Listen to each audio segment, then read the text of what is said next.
درې مهمې جملې ذکر د الماني ژبې کوشش وکړئ دوستانو ویډیو مکمل وګورئ چې ځان پې پوه کړئ.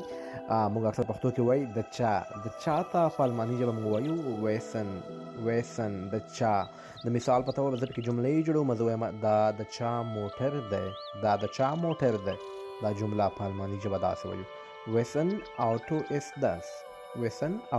اس داس. دا د چا موټر دی. بل مثال پکې جوړوم وایو دا د چا موبایل دی.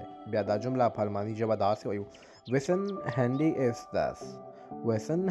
اس داس. دا د چا موبایل دی. دوستانو که په الماني ژبه موږ وایو دا زما د ملګري موبایل